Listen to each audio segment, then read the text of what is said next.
The screens flashed blood red.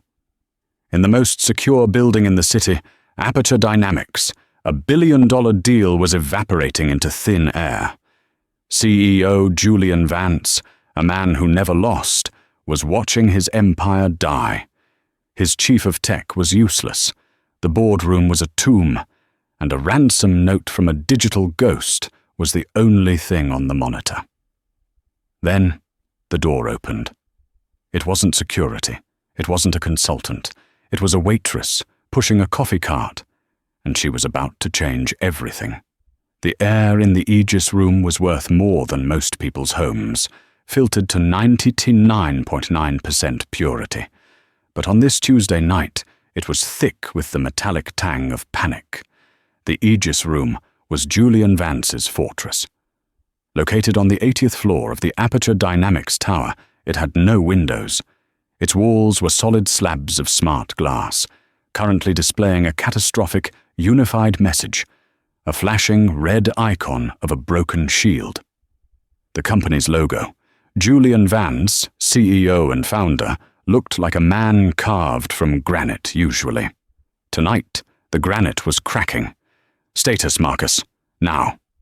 Marcus Thorne, the chief technology officer, was sweating through his $2,000 bespoke shirt. He stabbed at his tablet, his fingers slipping on the glass. It's a total lockout, Julian. They're not just in the system. They are the system. They've overridden the core protocols. Which they? Julian's voice was a low growl. He didn't build a $40 billion cybersecurity firm by suffering fools, and Marcus was sounding exceptionally foolish. We don't know, Marcus whispered, the confession hanging in the sterile air. On the main wall display, the company's Prometheus AI security system, their flagship product, the very reason the mighty Voltaic Group was set to acquire them in less than 24 hours, was offline.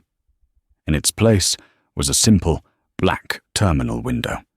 A single line of text had just appeared, an ethereal green against the void. We tried to warn you. You didn't listen. Is that a ransom note? Asked a nervous board member, a woman named Eleanor.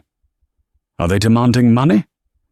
It's worse, Julian said, his eyes fixed on the screen. The text was a puzzle piece he couldn't place. It felt personal. They're not demanding anything. They're bragging. The Prometheus system wasn't just a product. It was Aperture's central nervous system. It controlled their data, their patents, their client lists, and the security for hundreds of other Fortune 500 companies. And it was now a brick. The Voltaic deal, Julian said, not looking at anyone. The acquisition closes in 14 hours. Our entire valuation is based on the infallibility of Prometheus. If they get wind of this, they already know, Marcus said, his voice trembling as a new email notification popped up on his panicked screen. It was from the acquisition team at Voltaic Group. They're citing a material adverse change clause. They're pausing the deal, pending a full security audit. An audit? Julian laughed, a harsh, dry sound. They'll find a smoking crater. We'll be sued into oblivion before the sun comes up.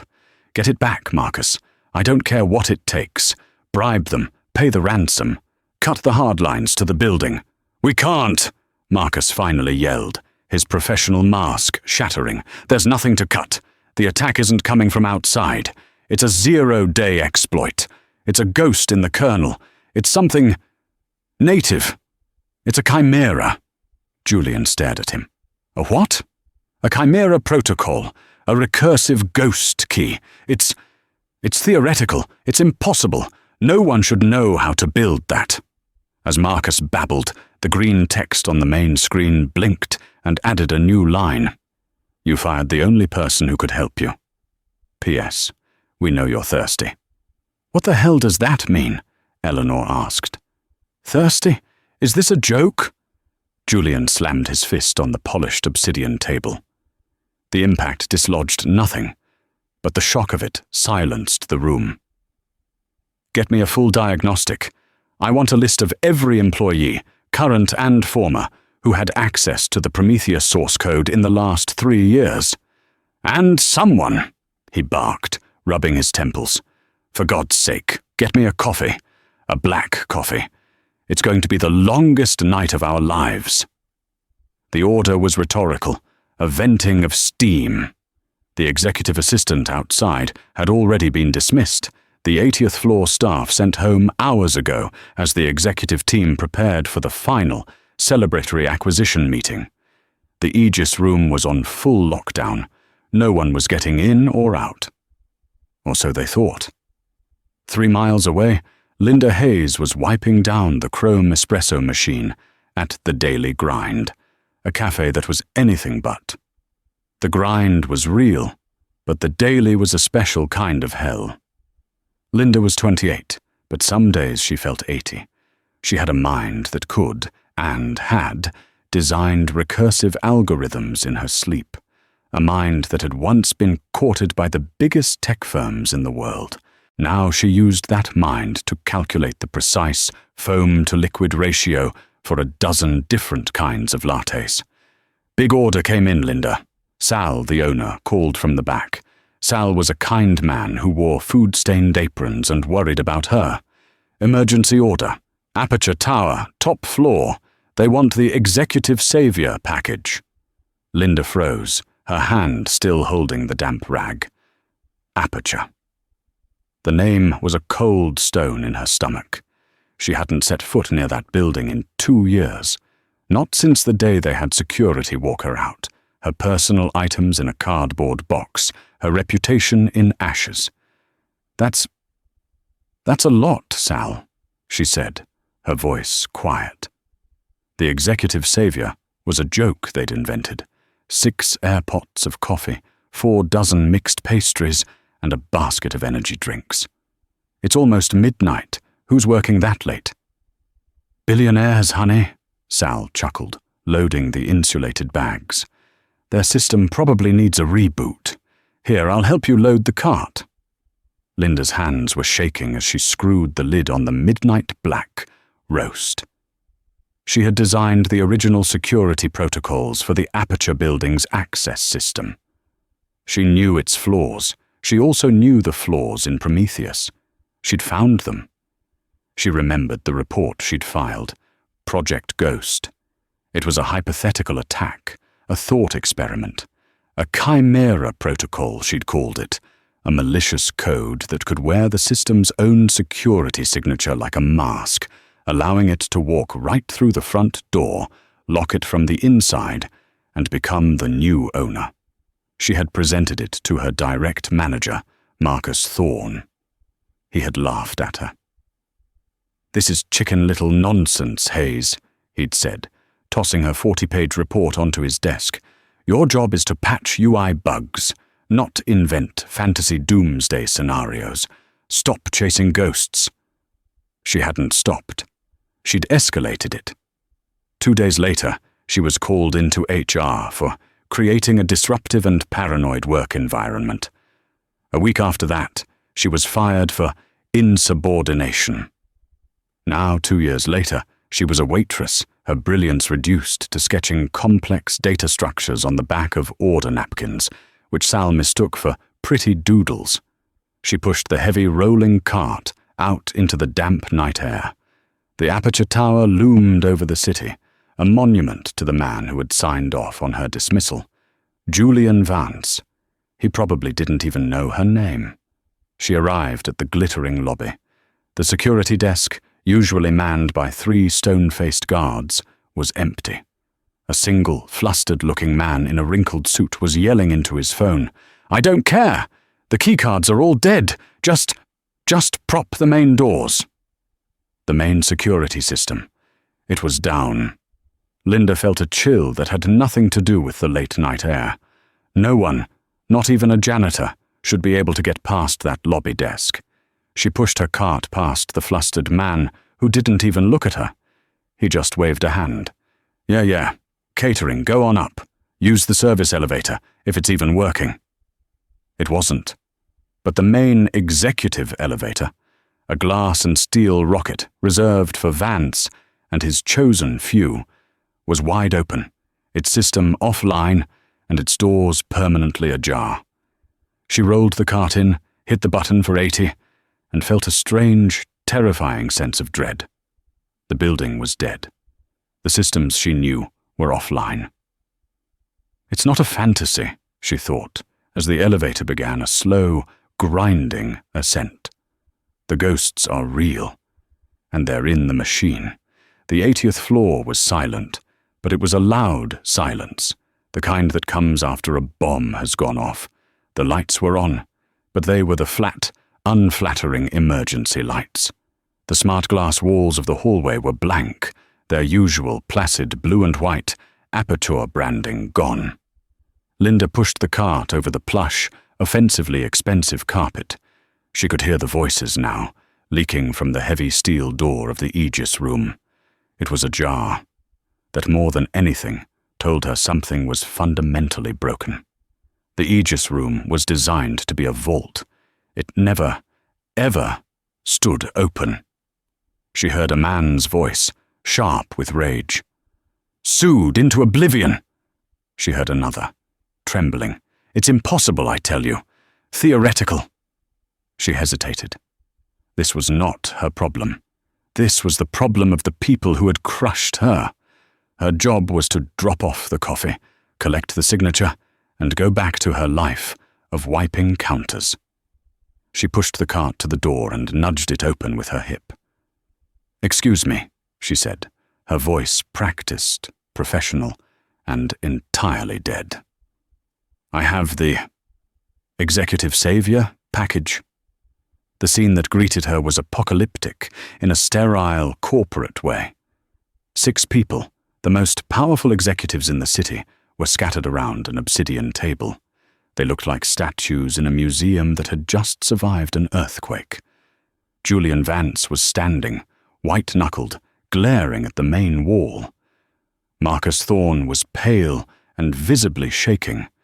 And on the wall, the message, "You fired the only person who could help you. P.S. We know you're thirsty." No one looked at her. Julian Vance just waved a dismissive hand, his eyes glued to the screen. "Leave it. Just leave it and go. We're busy." "Julian, look!" Marcus Thorne suddenly shrieked. He wasn't looking at Linda. He was looking at a diagnostic panel on a smaller screen. A cascade of error logs was scrolling by at an unreadable speed. It's trying to purge the archives. It's not a ransom. It's a deletion. A total system-wide deletion. The room's panic spiked. Linda, however, was frozen. Her eyes weren't on the executives. They were on that small diagnostic screen. The error logs weren't meaningless to her. They were a language she had written. She saw the lines of code, the corrupted strings, the signature. She took a step forward, leaving the cart behind. Her voice was just a breath. "It's not a deletion. It's a replication. It's creating a mirror image data tomb." Everyone in the room stopped. Every head snapped in her direction. "What?" Julian Vance said, finally turning to look at her. His eyes met hers. There was no recognition. He just saw a waitress, 20-something, in a cheap black polo shirt with "The Daily Grind" embroidered on it, and a coffee-stained apron. Marcus Thorne, however, had gone paler than the emergency lights. His mouth opened and closed, like a fish. He did recognize her. "It's a chimera," Linda said, her voice stronger now. She was talking to herself as much as to them, the pieces clicking into place. "You're not being hacked. You're being possessed. The code isn't just in the system. It's mimicking the Prometheus kernel signature. It's using the ghost protocol I warned you about." Silence. Julian's eyes narrowed. He looked from Linda's face, suddenly sharp and intensely focused, to Marcus, who looked like he was about to be physically ill. "Ghost protocol," Julian repeated, the words tasting like ash. He looked back at the main screen. "We tried to warn you." He looked at Marcus. "Marcus, who is this?" She's nobody, Julian," Marcus stammered, taking a step back. She's the caterer. Get her out of here. Security." "Security is offline, Mr. Thorne," Linda said, her voice suddenly ice-cold. She pointed at the diagnostic screen. "Just like your primary firewall. You've got a recursive loop in Stack 3. The system isn't just locked, it's listening to you panic.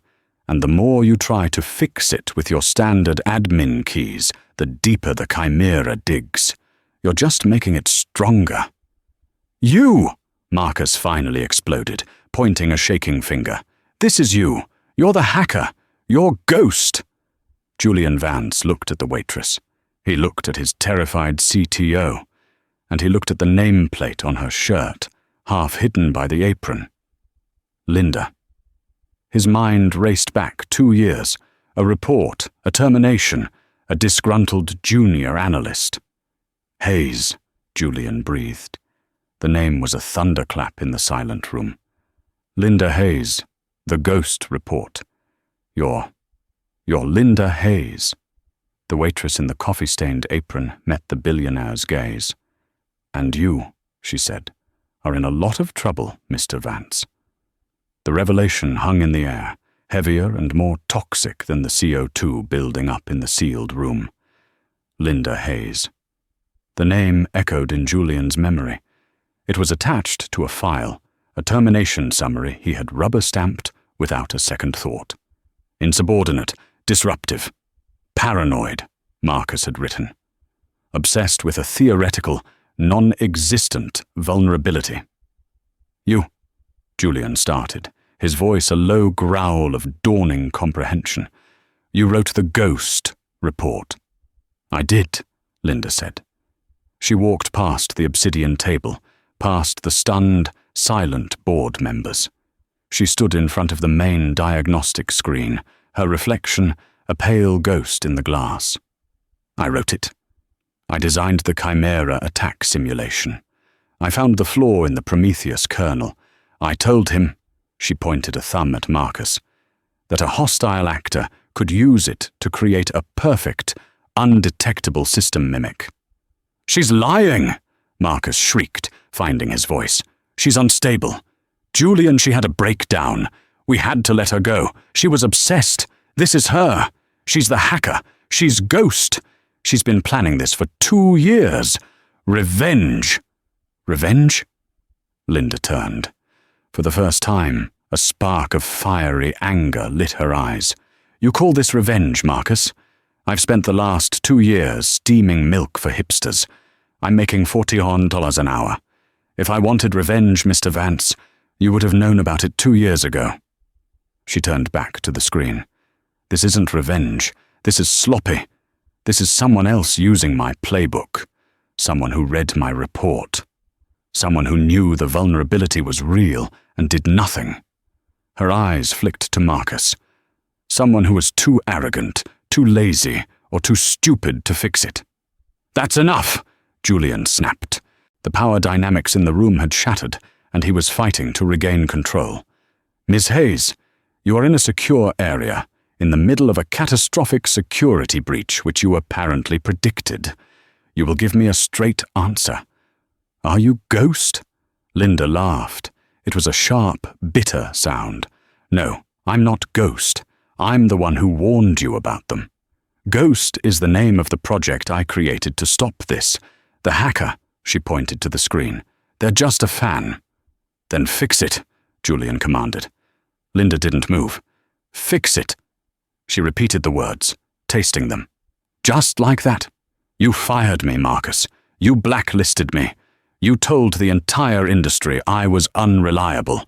I lost my apartment. I lost my career. And now you want me to fix it?" "This is not the time, Ms. Hayes," yelled Eleanor, the board member. "It is exactly the time," Linda shot back. "You don't get it, do you? You're not being held for ransom. This isn't about money. This is about destruction. The Voltic deal? The hacker knows. They timed this. They're triggering a Persephone's Gate protocol. Marcus, who had been silent, went sheet white. Persephone's Gate? That's not possible. What is that? Julian demanded. It's the data tomb, Linda explained, her voice grim. It's a logic bomb. The system isn't just copying your data, it's copying it to a hidden, encrypted partition. She checked a diagnostic clock in the corner of the code. In exactly 60 minutes, that partition will self-corrupt, and the Chimera will merge the corrupted data with your primary archives. Everything. Your patents, your client data, your backups. It will all be irreversibly, permanently, unrecoverably gone, not deleted, poisoned. You won't just be bankrupt, you'll be a toxic asset. The room seemed to tilt, a 60-minute countdown. How do we stop it? Julian asked, his voice barely a whisper. You don't, Linda said. The system sees the Chimera as itself. It's an autoimmune disease. Any attempt to stop the Persephone merge will be interpreted as a critical error, and the system will, well, it will fry the hard drives. Fail-safe. So we're finished, Eleanor whispered, sinking into a chair. Not we, Linda said. She looked at Marcus. He is. She turned to Julian. I'm the only one who knows the Chimera's architecture. I'm the only one who built a back door into the ghost simulation. A kill switch. I'm the only person on this planet who can stop this. Julian Vance stared at the waitress. The savior of his $40 billion empire wasn't a team of experts. It was a single, slight woman in a stained apron who he had personally allowed to be thrown away like trash. What do you want? Julian asked. The question was heavy with meaning. Linda met his gaze. The fear was gone, replaced by a cold, hard clarity. This was her moment. This was the transaction. She began. I want his job. The silence that followed Linda's statement was so profound. The hum of the emergency light sounded like a roar. Marcus Thorne let out a sound that was half laugh, half sob. Julian, she's serving coffee. She's blackmailing you. This is insane. 58 minutes, Mr. Vance, Linda said, ignoring Marcus completely. Her eyes were locked on the CEO. That's the countdown. Is it insane, or is it the only sane option left on the table? Julian looked at Marcus. He saw a man who was now completely, utterly useless.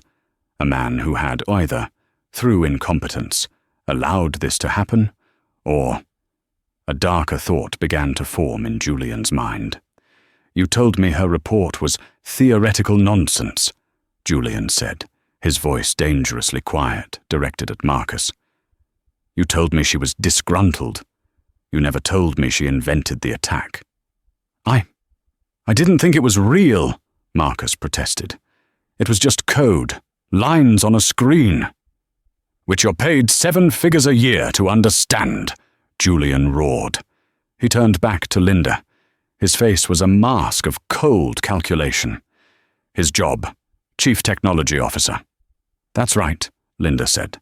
Full title, full salary, full authority. And, she added, full legal immunity for my unauthorized presence here tonight. And if I say yes? Julian asked. I'll sit down at that terminal, she pointed to Marcus's abandoned workstation, and I will surgically remove the Chimera from your system. I'll save the data, I'll save the company, and I'll save your deal with Voltic. And if I say no? Linda shrugged, a small, terrifyingly casual gesture. Then I'll take a coffee for the road, go back to my apartment, and watch the 11 o'clock news to see when the Aperture Tower starts liquidating its assets. You have 57 minutes. Julian Vance was a man of calculated risks. He had built his company by betting on the right people and the right tech. Right now, all his tech was failing, and all his people were useless. All except one. Marcus, Julian said, not looking at him. Julian, no, please. Marcus, you are suspended. Effective immediately, pending a full investigation into this breach. Give her your security credentials. I can't. They're locked. Of course they are, Linda sighed. She walked to the terminal. It doesn't matter. She looked at the keyboard, a complex, ergonomic nightmare. I'll get in. Security! Julian barked into the room's intercom, which was, miraculously, on a separate analog system. A moment later, 2 armed guards, who had been stuck on the floor, burst in. Sir, the systems are... I'm aware, Julian cut them off. Escort Mr. Thorne to the 79th floor lounge, and keep him there. He is not to touch any electronics. He is not to speak to anyone. Am I clear? Marcus looked at Julian, his face a mask of betrayal and terror. Julian, you can't trust her. She'll destroy everything. You already did, Marcus, Julian said, his voice flat. Get him out. The guards, confused but obedient, flanked Marcus and hauled him, sputtering and protesting, out of the Aegis room. The heavy door clicked shut, sealing them inside. The room was silent again. Just Julian, Linda, and the 2 stunned board members. And the clock. 56:42. Linda stood before the CTO's terminal. She looked down at her hands, stained with coffee grounds and dish soap. She untied the strings of her apron, folded it neatly, and placed it on the obsidian table. Then she sat down in the $4,000 ergonomic chair. All right, Linda Hayes said, cracking her knuckles. Let's see what this ghost has been up to. She placed her fingers on the keyboard. She didn't have Marcus's credentials. It didn't matter. She bypassed the admin login in less than 4 seconds, using a root-level exploit she herself had patched, and then unpatched in her original simulation. The screen flashed, granting her access. I'm in, she said. Now, Mr. Vance. Stay out of my way. The 45 minutes that followed were not a simple fix. They were a war, fought in a language of light, logic, and pure mathematics. Julian Vance and the 2 remaining board members stood like statues of salt, hostages in their own $50 million fortress. They watched the woman they had dismissed as a coffee server, a nobody, become the sole defender of their entire legacy. Linda, for her part, was no longer in the room. Her body was, but her mind was deep inside the architecture of aperture dynamics. The scent of stale air and the faint, panicked breathing of the executives faded away. All she could see, all that was real, was the code. And it was a battlefield. She had bypassed Marcus's locked-out credentials in seconds, not by guessing his password, but by using a root-level exploit she had invented. A developer's back door she'd built into the system's diagnostic tools, a key she had never told anyone about. The system she found was not just locked, it was bleeding.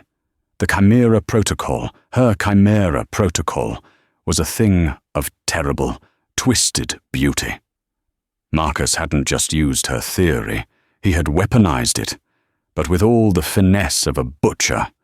Where her design was meant to be a scalpel, his was a sledgehammer.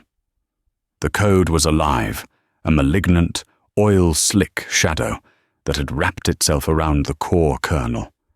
It was aware. Okay, Marcus, she whispered to herself, her fingers blurring across the keys, opening 5, 6, 7 terminal windows. You wanted to play with Ghost. Let's see you haunt. Her first move wasn't to attack. It was to triage. The Persephone's Gate, the Data Tomb Protocol, was the primary threat. It was a 60-minute countdown. The clock on the wall now showed 54.8. She began writing code, a fresh script, a new program, in a small, isolated window. She was building her weapon. Suddenly, a new window forced itself open on her main screen. It was black, with the same ethereal green text. Ghost. Who is this? A new player. Ghost. Get out. You're too late. Julian saw the message. Is that them? Are you talking to them? He sees me, Linda said, her voice tight, never looking away. He knows I'm not a standard admin. She ignored the taunt. She continued to write her Cerberus script. Her fingers were a blur. She was building a three-headed digital watchdog designed to hook into the Chimera's primary functions. The hacker, Ghost, was clearly agitated. The system's activity logs, which only she was watching, lit up. He was trying to find her. He was attempting to trace her login, but he was tracing a shadow. She wasn't logged in a conventional way. She was native to the system's core. Ghost. I see you. You're in the old dev kernel. Ghost. Clever. But you're just a rat in a trap you don't understand.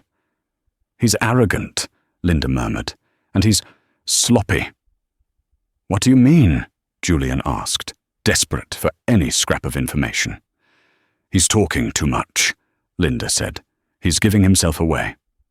Furious at being ignored, the hacker launched a new attack. A new countdown timer appeared, this one bright, flashing, and terrifying. System archive purge. In 5 hour, 40:59, 4:58. Eleanor, the board member, let out a small scream. My God, Linda, it's deleting the archives. Do something. Julian's hand shot out. Stop it, Ms. Hayes. Linda's hands didn't even pause in their typing on her other window. No. What do you mean, no? Julian roared. It's a fake, Linda snapped, her concentration finally breaking for 1 second of pure, unadulterated frustration. It's a logic bomb, but it's not aimed at the archives. It's aimed at me. It's a distraction. He's trying to make me panic. He wants me to chase this, to try and stop it. So I'll stop what I'm really doing. Don't look at it. The 5-minute timer was a lie, a digital scarecrow. The real timer, the Persephone's gate, was the one that mattered. It now showed 48:31. The hacker was incensed. This new player wasn't falling for his tricks. The taunts became more personal. Ghost. I know who you are. Ghost. They called you Hayes, didn't they? The girl who cried, Ghost. Ghost. You're the one they threw away, and you came back. Ghost. Came back to finish the job? Or to save the masters who whipped you? Linda's hand stopped. Just for a second. He knew. He hadn't just stolen her protocol. He had read her file. He knew her name. This wasn't just an attack on the company. This was an attack on her. He's in Marcus's files, she murmured, a cold, hard realization dawning. He's read the termination report. He's framing you, Julian whispered, the pieces clicking together for him, too. He's not just a hacker. He's an assassin, and you're his alibi. Linda's anger, suppressed for 2 years, finally coalesced into a single, diamond-hard point of focus. He thinks he's a ghost, she said, her voice dropping to an icy calm. He doesn't realize I'm the one who wrote the book on haunting. Her fingers returned to the keyboard. The Cerberus script was finished. What is that? Julian asked, pointing to the new untested code. The Ghost protocol was a simulation of an attack, Linda explained, her voice a low, intense monotone. I'm a thorough analyst. I also built the defense. Cerberus. It's not a watchdog, it's a leash.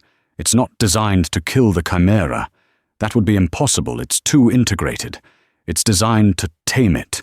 It uses the Chimera's own mimicry against it, forcing it into a recursive, contained loop. Execute it, Julian commanded. I am. She hit the enter key. For a moment, nothing happened. The timers, both the real and the fake one, continued to tick down. The screen was a chaotic mess of text. Then, Ghost sent one last message. Ghost, you think your little script can stop me? You're a waitress. I am a god. The message cut off. A new window, a brilliant, placid blue, bloomed in the center of the screen. Linda's Cerberus code, a beautiful, complex matrix, began to envelop the red, malignant chimera code. It wasn't a fight, it was an absorption. On the main screen, the 46-minute countdown clock for Persephone's Gate stuttered. It flickered, 46:01, 46:00, 45:59. Then it flashed, stasis. The 5-minute fake timer simply vanished. The room was silent. It's stopped? Eleanor breathed. Temporarily, Linda said, already working again. I've trapped the Persephone's Gate in a logic fold. It's trying to execute and purge at the same instant, so it's doing neither. It's frozen. Now, her face was grim. For the hacker, Ghost, was now in a panic. He was no longer a taunting god. He was just a man. He was trapped inside the system with her. He began to fight back, launching brute force attacks, trying to sever her connection, trying to force the Persephone clock to resume. He's trying to find the kill switch, Linda narrated, her fingers flying once more. But I didn't build a kill switch. I built a trace. He thinks he's attacking the system, but he's just telling me exactly where he is. A new window opened, a trace route. It bounced from servers in Eastern Europe to Asia to shell corporations in the Caribbean, back to North America. Ghost, you can't find me. I'm everywhere. I'm anonymous. He's not anonymous, Linda scoffed, running a new program. He's just an amateur with a proxy list. He's bouncing his connection, but he's made one fatal, arrogant mistake. What? Julian asked, leaning in. He's still in the house, Linda said. To control the chimera, he has to be inside our firewall. He's routing his connection through the very aperture servers he's attacking. He thinks the chimera's invisibility is protecting him. She hit a new command. But the flaw in the chimera, Linda said, her voice dropping, is that it's a perfect mimic. It mimics everything, including the system's own diagnostic logs. He's been screaming his IP address into the server's event logs for the last 3 hours, and he's too stupid to even know it. She wasn't running a trace. She was just looking. She opened the raw event log for the executive server. It was a waterfall of text, but Linda's eyes scanned it, and she found the one string that didn't belong, the one persistent local IP address that was pinging the Persephone protocol over and over. There, she whispered. It's not in Russia. It's not in China. Her blood ran cold. It's internal, she said, her voice barely audible. It's on our executive network. It's on this floor. What? Julian barked. Who? One of the board? Who is it? Linda's fingers trembled just slightly as she ran one final command, cross-referencing the IP address with the building's hardware assignment list. The result was instant, and it was damning. IP address 1080.0.2, assigned to M. Thorne Desk Encrypted Server. The room seemed to tilt. That's, Eleanor whispered. It's Marcus Thorne's terminal, Linda said, the pieces fitting together with sickening clarity. The one I'm sitting at. Julian's face was a mask of thunder. But he's outside. The guards have him. How? Linda's eyes were no longer on the screen. They were scanning the desk, the keyboard, the tower. Her gaze went to the underside of the polished obsidian. She dropped from the chair onto her hands and knees. Miss Hayes, what are you? Her fingers felt along the cold wood, past the neat cable management ties, until they hit something small, plastic, and held on with double-sided tape. Click! She ripped the small black USB device from under the desk. A tiny blinking green antenna on it went dark. She stood up, holding it in her palm. "A wireless failsafe," she said, her voice hollow. "A remote trigger. He was never locked out. He was in this room with his finger on the button. He must have triggered the final lockout when he was dragged out. He was going to let us all fry in here." The full, monstrous picture was complete. "He used my report," Linda said, looking at Julian, her eyes filled with a terrible cold fire.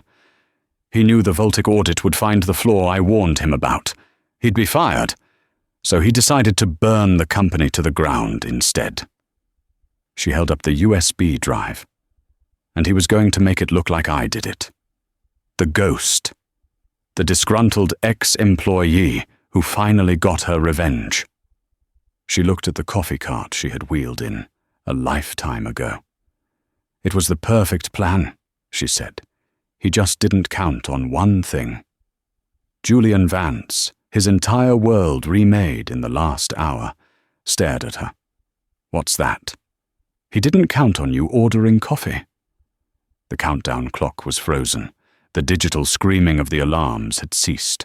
The only sound in the Aegis room was the unsteady breathing of its occupants. On the main screen, the aggressive, flashing red shield icon was gone, replaced by a complex, multi-windowed display of Linda's code.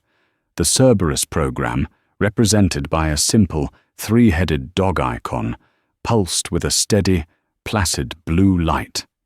It had the Chimera in a digital cage. The IP address of the traitor, M. Thorne Desk Encrypted Server, was still burning on the diagnostic panel, an indictment in glowing green text. Julian Vance stared at it. His face, which had been a mask of panic and then fury, settled into a terrifying calm. He had built his empire on one simple principle: absolute control. That control had been ripped from him, not by a foreign agent or a shadowy collective, an anonymous or a ghost in the ether, but by the man he had trusted for a decade, the man he had paid millions. Eleanor, the board member, finally found her voice, a reedy whisper. Marcus? But why? He had everything. He was set to make a 9-figure bonus from this acquisition. Linda finally leaned back from the terminal, the physical tension draining from her shoulders. She was exhausted, her mind running on the fumes of adrenaline and 2 years of suppressed rage. "It's always ego, Mom," she said, not turning around. He knew the Voltic Group's audit would be deep, deeper than ours. They wouldn't just check the locks, they'd X-ray the foundations. They would have found the ghost vulnerability. "The flaw," I reported. She finally swiveled the $4,000 chair to face them. She looked like a general after a battle, weary but victorious. They would have seen he ignored it. He'd be exposed as incompetent. He'd be fired, disgraced. He'd lose his golden parachute. He'd be a joke. So, she gestured to the quiet screens. He decided to be a villain instead. He'd burn the company to the ground, make it look like an impossible external attack, and blame the one person who could have done it, the disgruntled ex-employee he'd already set up as paranoid and unstable. He was going to frame me. He was going to frame you, Julian repeated, the words tasting like acid. He looked at the USB drive Linda had pulled from under the desk, now sitting on the obsidian table like a dead cockroach. He would have let us all go down, just to save his own skin. Julian looked at the door. His fury was now a white-hot, focused beam. He's just outside, in the 79th floor lounge, thinking he's a victim. He pressed the analog intercom. Security. "Sir," the same voice, now sounding much more stable. "Bring Mr. Thorne back to the Aegis room. Now." "Sir, he's highly agitated," the guard's voice crackled. "I don't care if you have to carry him," Julian growled. "Bring him here." A minute later, the heavy door hissed open. The two guards shoved Marcus Thorne inside. His bespoke jacket was torn, his $500 silk tie askew. He had been crying. The second he saw Linda sitting in his chair, his snivelling fear evaporated, replaced by a venomous hatred. "You!" he spat, lunging forward before the guards caught his arms. "You bitch! You did this! This was all you!" "Quiet," Julian commanded. His voice wasn't loud, but it cut through Marcus's hysteria like a razor. "Julian, she's the hacker!" Marcus pleaded, his eyes wild. "She came in here with her coffee.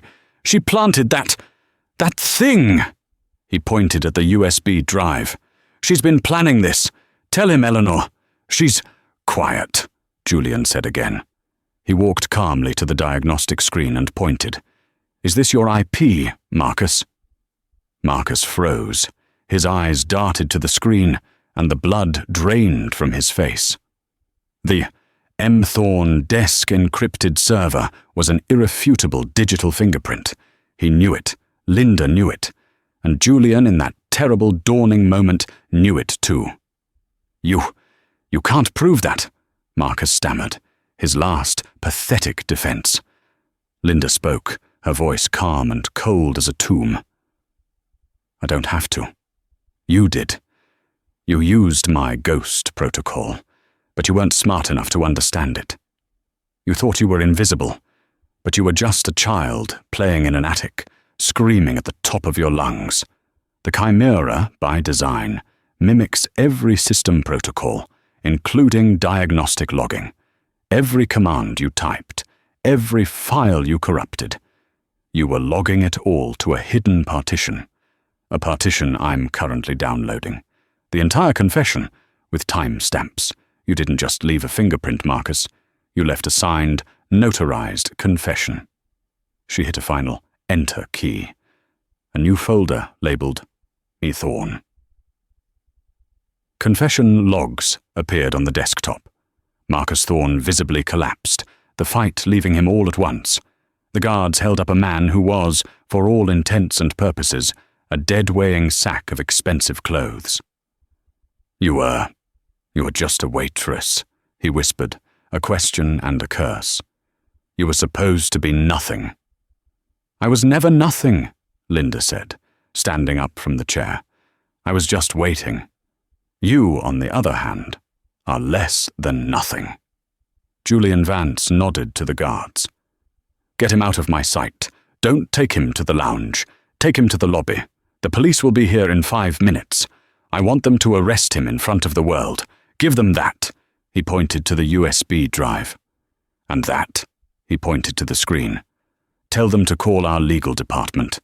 Corporate espionage, wire fraud, conspiracy. Tell them to throw the book at him." The guards hauled the catatonic Marcus out of the room. The door sealed, and the silence, this time, was one of profound, agonizing reality. The crisis was over. The problem was just beginning. Eleanor was the first to speak. "My God, Julian, what do we do? The deal. Voltic. They're set to call in." She checked her watch. 3 hours. When they hear about this, when they find out our system was compromised, it's over. We're finished. They'll cite the material adverse change clause, and we'll be radioactive. Julian looked at the screen. The Chimera was caged, but it was still there. The data was safe, but the vulnerability had been proven. He looked at the 2 other board members, who were silent and grey-faced. His entire executive team had failed him. He turned his gaze to the only person in the room who hadn't. "Ms. Hayes?" he asked. The question was simple. What now? The power in the room had shifted. Definitively. It no longer sat at the head of the obsidian table. It sat in the CTO's chair, where a woman in a coffee-stained polo shirt was calmly sipping from a cup of cold, sludgy coffee she'd poured from her own cart. Linda took a slow sip, winced at the taste, and set the cup down. "You're all thinking like victims," she said. "You're thinking, we were attacked. We were compromised. We are weak. You're wrong. She stood and walked to the main wall screen, which was now just a placid blue logo. Here is what happened. Aperture Dynamics, in our constant pursuit of perfection, discovered a new class of zero-day exploit. A theoretical threat. We called it the Chimera Protocol. Our former CTO, she said the word with surgical precision, was tasked with leading a white hat simulation to test our defenses. He did. She turned to face them, her eyes electric. And our system worked.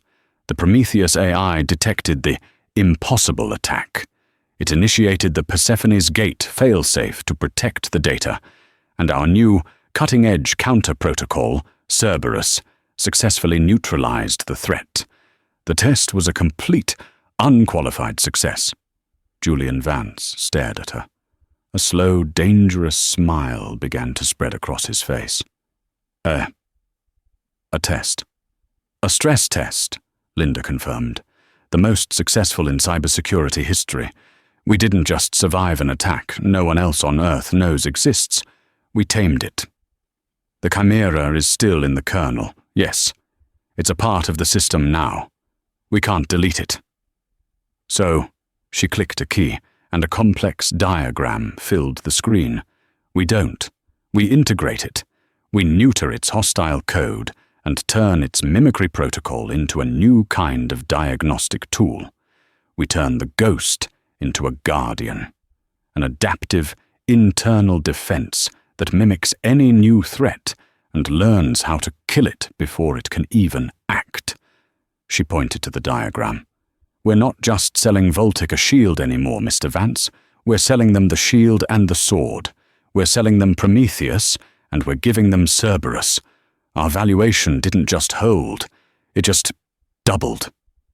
The room was silent. Julian Vance was looking at her not as a waitress, not as an analyst, but as a queen who had just checkmated the entire board. That's brilliant, Eleanor whispered, her eyes wide. It's the most incredible spin I've ever heard. It's not spin, Linda said. It's just the truth, told from the winner's perspective. Marcus was a hostile actor. The system beat him. I just helped. Julian began to laugh. It was a real, deep, barking laugh of pure, unadulterated relief and admiration. A new CTO indeed. Ms. Hayes, we had an agreement. Linda walked back to the coffee cart, her posture radiating an authority that had nothing to do with her uniform. We had an ultimatum, Mr. Vance. I was desperate. Now, she turned, I'm in charge, so we'll have a negotiation. Julian's smile didn't fade. He respected this. This was his language. Name your terms. 1, Linda said, ticking a finger. The title. Chief Technology Officer. Not acting, not interim. Chief. Effective immediately. Done, Julian said. 2, the salary. I want Marcus's full salary. Done. Doubled, Linda said, without blinking. As a signing bonus, along with a back pay package for 2 years of lost wages at that rate, for wrongful termination and emotional distress. One of the board members choked. Julian just nodded. Aggressive, but fair. Done. 3. I want a 10% stake in the Cerberus protocol as a separate intellectual property. It's my code. My name is on it. Aperture can license it, but I own the patent. This gave Julian pause. This was real money. Billions. That's the part that's non-negotiable, Linda cut him off. You want to sell the Guardian system. The inventor gets her cut. Or I can take my Cerberus code, walk out that door, and sell it to the highest bidder. Maybe Voltic. Julian stared at her for a long, hard 10 seconds. Then he threw his head back and laughed again. Done. My God, done. Eleanor, get legal on the line. I want a letter of intent drafted and on this table before the call with Voltic. I want Ms. Hayes's name on a press release, announcing her as the new CTO and visionary behind the Cerberus defense. Make her a star. And 4? Linda said, her voice a little softer. There's a 4? Julian asked, amused. Linda walked to the cart and poured a fresh cup of the lukewarm coffee. She held it up. My 4th term is that this swill is never, ever served in this building again. My new team is going to be running on high-test fuel, and this is a security risk. Julian looked at the woman who had, in the space of one night, gone from serving coffee to saving his company, firing his CTO, and negotiating a multi-billion-dollar contract. She was right. She was right about everything. I'll have my personal assistant bring up a pot from my private machine, he stammered. Linda smiled, a real, tired smile. Don't bother, she said. She took a deep sip of the terrible coffee. I'm going to need the adrenaline. She turned back to the CTO's station, her station, and sat down. The chair, for the first time, felt like it belonged to her. All right, Mr. Vance, she said, pulling the keyboard toward her. Get your legal team in here. Get my contract done. And then get the Voltic group on a video call. Put it on the main screen. She cracked her knuckles, her eyes already scanning the lines of code, seeing the future, her future. They're about to meet the new boss. And just like that, Linda Hayes went from serving coffee to running the show. She didn't just fix the system, she rewrote the rules. Julian Vance got his deal, the Voltic group got their security patch, and Marcus Thorne got a long, long time to think about what he'd done. It just goes to show, you should never, ever underestimate the person pouring your coffee. They might just be a genius in disguise, waiting for their moment. What did you think of Linda's story? Have you ever felt like you were the smartest person in the room, but no one would listen? Let me know your thoughts in the comments below. Thank you so much for watching. If you loved this story of drama, twists, and sweet, sweet justice, make sure to hit that like button. It really helps the channel. And if you haven't already, click subscribe and ring that notification bell so you never miss one of our weekly stories. Share this video with a friend who loves a good underdog story. We'll see you in the next one.